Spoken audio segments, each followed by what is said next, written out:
Kami ang Permaculture Research PH. Nilibot namin ang Pilipinas para pag-aralan ng permaculture, isang sistema ng pagdidesenyo ng mga komunidad at kapaligiran gamit ang wika ng kalikasan.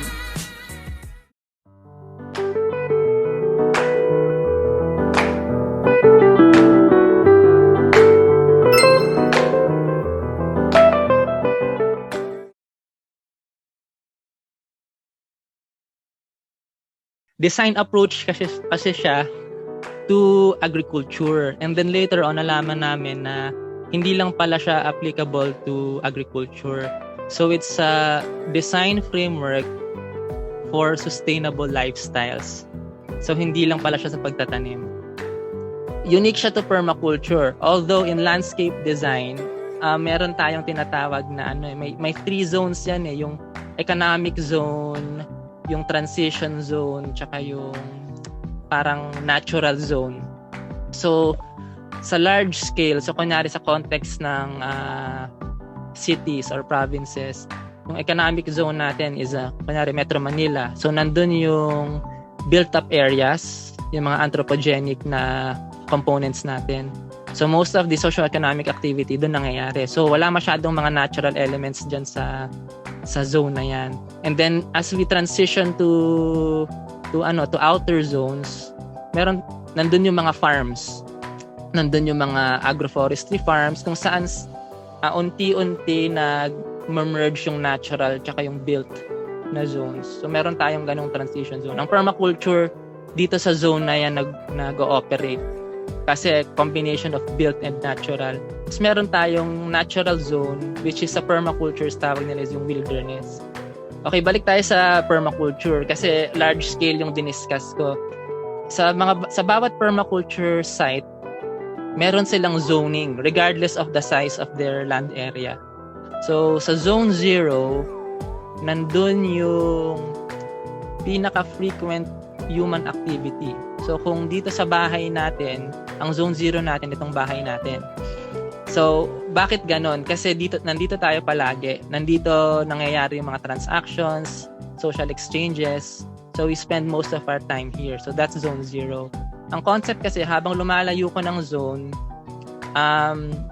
least and nababawasan yung energy na sinispend mo as you go farther to the zones. So, dahil 5 zones sa permaculture, yung zone 5, halos di ka na pumupunta doon. Yun yung wilderness.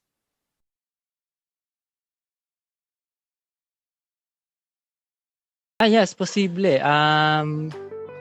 Of course, aside from dun sa pinuntahan sa Marikina, that's one example, no?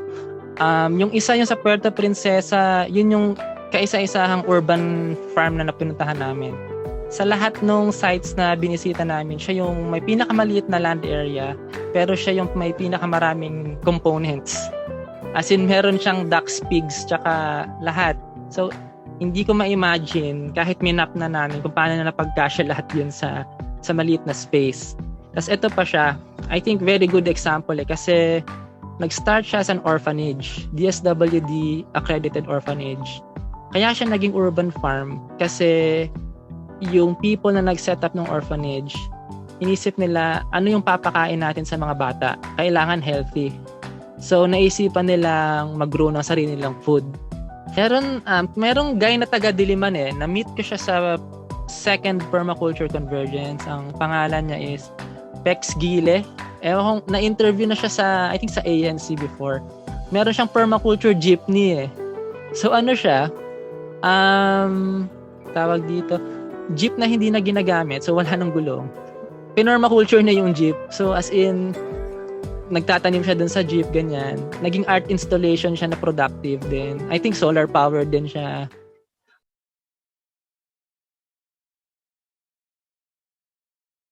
Hindi sila makapagtanim ngayon kasi nga maraming sarado, mahirap din mag-market. Yung isang farm in Mountain Province, ang bread and butter nila is maraming volunteers, foreign and local, na pumupunta sa farm na yun to help around the farm.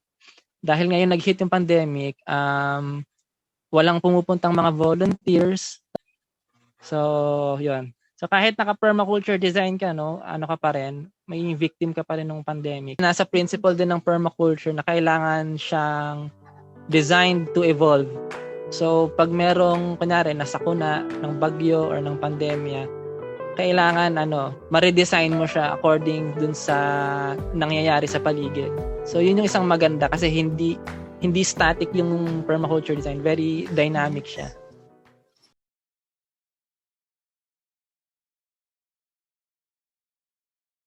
Yung totoong pangarap ko, simple lang magkaroon ng rainwater harvester lahat ng bahay sa Pilipinas.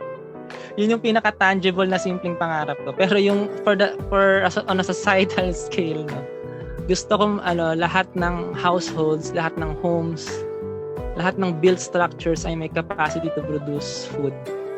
So, kumbaga ingrained sa kultura yung pagpo-produce ng food. Kung paano yung mga Pilipino dati, like yung bahay kubo concept, 'di ba? So, kahit hindi tayo mga farmers, yung ability natin to understand ecology, to understand seasons and planting cycles, sana hindi siya mawala.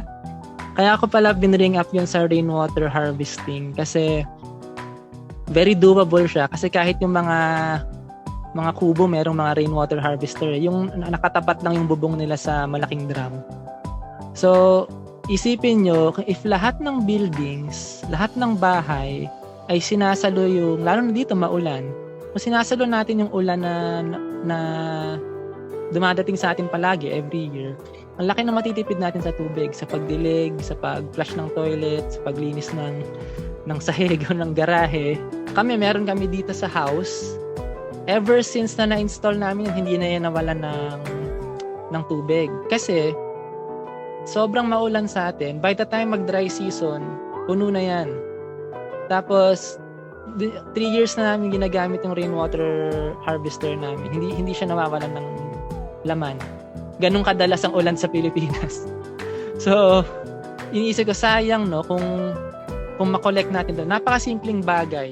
Mas simple pa siya sa garbage segregation kasi yung garbage segregation iisipin mo pa kung nabubulok ba to o hindi o recyclable. Yung rainwater harvester, magtapat ka lang ng drum sa bubong, may rainwater harvester ka na. So, very simple.